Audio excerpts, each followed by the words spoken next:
While mortgage interest rates continue to decline, driving greater home affordability and resulting in ongoing record-breaking buyer activity for this time of year. But this high volume of buyer activity isn't translating to sales as buyers continue to demonstrate patience and caution. Contracts and sales volumes are the lowest we've seen in almost 15 years. This is leading to seller frustration with increased marketing time and an accelerated number of price reductions. Currently, 62% of properties are selling below the asking price, and 42% of homeowners are dropping the price of their homes at least once. Expect days on market, price reductions, and offers below asking price to climb through year end. The good news? Colorado remains one of the strongest and most diversified economies in the country. While the housing market has definitely changed from the fast-paced and high appreciation market of just 2 years ago, prices have held steady. And with the migration of a more affluent population who see Colorado as a real estate bargain,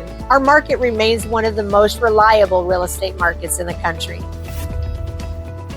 It's hard to overstate the significance of this moment. There is a potential for a flood of home contracts and sold properties if we hit a tipping point. No one knows exactly what that tipping point is, but we suspect it's the modest drop of interest rates. Rates certainly vary based on qualifying criteria, but generally speaking, as of the date of this recording, the 1st of August, 30-year fixed mortgage for a well-qualified buyer on a conventional loan is approximately 6.375% and 5.75% for an FHA or VA buyer. There's a direct correlation between interest rate decline and growing buyer activity. Rates began their decline early May, and immediately buyer showing activity skyrocketed. While the activity has not yet translated to a substantial increase in sold homes, we suspect buyer action will shift into a new gear if interest rates drop another 0.375 to 5%.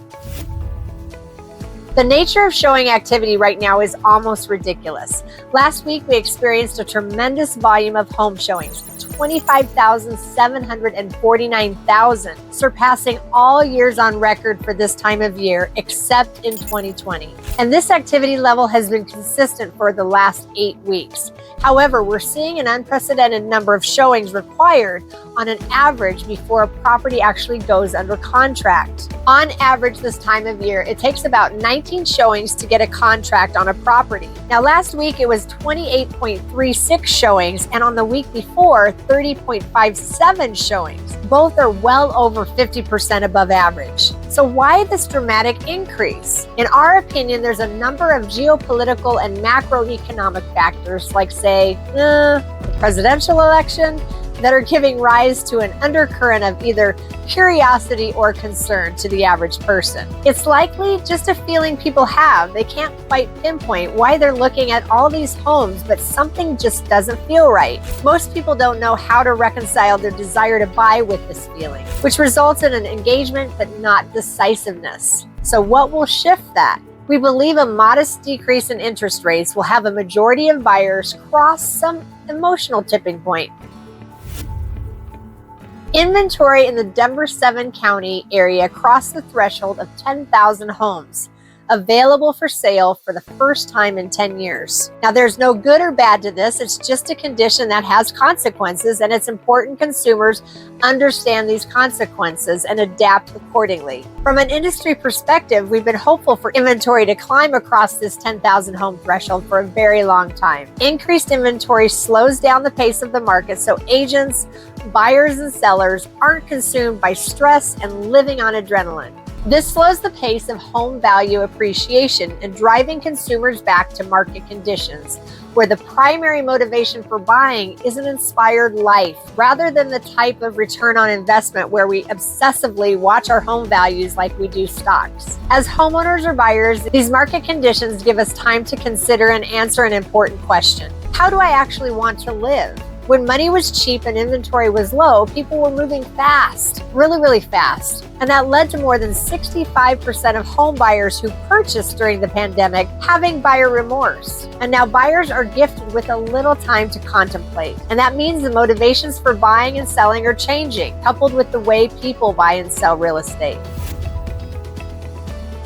Active buyers are experiencing a handful of market characteristics that put them squarely in the driver's seat. As inventory continues to climb, prices continue their subtle slide toward year-end, and interest rates continue a gradual decline. Buyers are able to write aggressive offers with buyers' favorable terms. Buyers should note that some homes are already well priced and will move fast, so they must still be diligent in their financing preparation and have a mindset of assessing the value of each property. Don't make wild generalizations about every home being overpriced. The top 7 market factors affecting buyers. As I've mentioned, prices will decline between now and year-end as a seasonal cycle before what is likely a lively 2025 spring market. Buyers will negotiate with aggressive, maybe even unrealistic and unreasonable offers. Buyers may expand their price range and negotiate down on the right properties. Interest rate buydowns are getting some buyers into the low 5% range, and some soon may be pushing the high 4% range.